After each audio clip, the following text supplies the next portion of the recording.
Сәлеметсіздер ме, құрметті менің көрермендерім, сіздермен Фариза асханасы. Бүгін сіздермен көріп тұрғандарыңыздай өте түрі тәбетті ашатын керемет қарын салатын жасайтын боламыз. Өте дәмді және тойымды салаттардың бірі. Өте оңай жасалынатын салаттардың бірі, сондықтан видеоны соңына дейін қарап, менімен бірге болыңыздар. Ең алдымен әдеттегідей менің каналыма тіркелмеген болсаңыз, осы видеоның астында подписаться деген кнопканы басып, менің каналыма тіркеліп алыңыз. Ең алдымен сәбізімізді арнайы терканың үлкен тісінен өткізіп аламыз.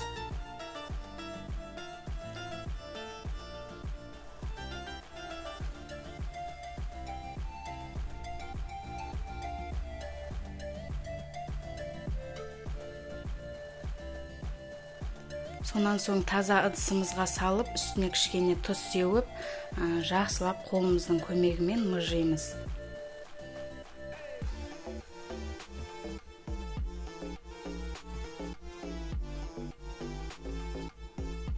Сонан соң қалған заттарымызды дайындағанша оны демалдырып қоямыз. Сонда тұз сіңіп, сәбіздеріміз жұмсап тұрады.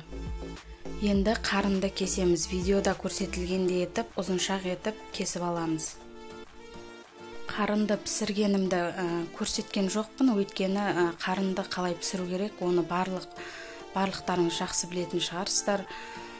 Таза суға қарынды салып, тұз салып, 2-3 сағатқа дейін қарын жұмсарғанша жақсылап қайнатып пісіріп аламыз, жай суда.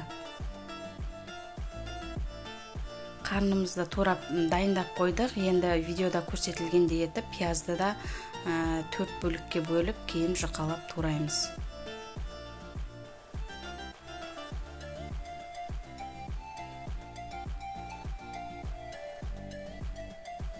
Кейін сарымсақты да өте ұсақ етіп турап аламыз.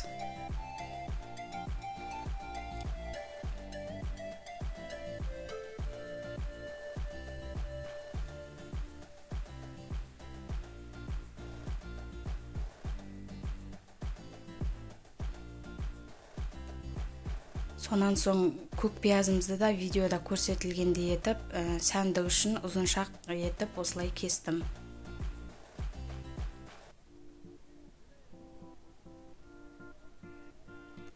Енді қызып тұрған майға пиязды салып, пияз қызарғанша жақсылап қуырамыз.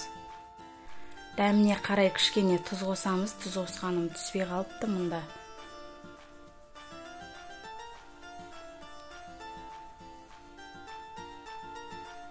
Міне осылай сары түске енгенше жақсылап пиязды қуырып аламыз.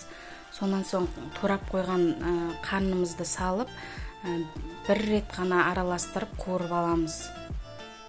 Қатты қуырмаймыз, бір араластырып алсақ жетеді. Бағана дайындап қойған сәбізіміздің үстіне болгарский перец саламыз. Менде қатырылған. Сонан соң кориандр және ащы қызыл бұрыш қосамыз. Кішкене қант қосамыз.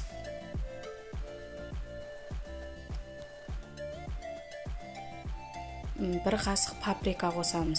Сонан соң бағана дайындап қойған ұсақтап туралған чесногымызды үстіне қоямыз. Қуырылған массамызды үстіне бірінші майын құйып, сонан соң қалғанын саламыз. Салып, жақсылап араластырамыз.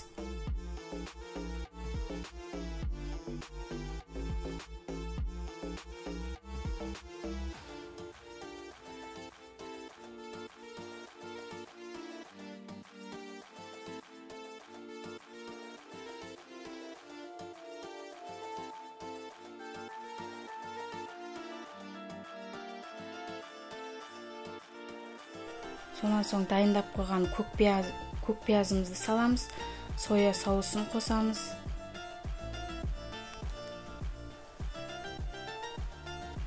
Сонан соң кішкене ғана уксус қосамыз. Мұнда менде көбейіп кетті, бірақ мен оның бәрін қосқан жоқпын. Кішкене ғана қоссаңыздар жетеді, 1-2 тамшы. Менде соя соусы аз болғандықтан тағы бір қасық қостым. Міне достар, осымен салатымыз дайын болды. Міндетті түрде жасап көруге кеңес беремін. Өте дәрумендерге бай және кім ащыны жақсы көреді, сол кісілерге арналған салат өте дәмді болып шығады және тойымды.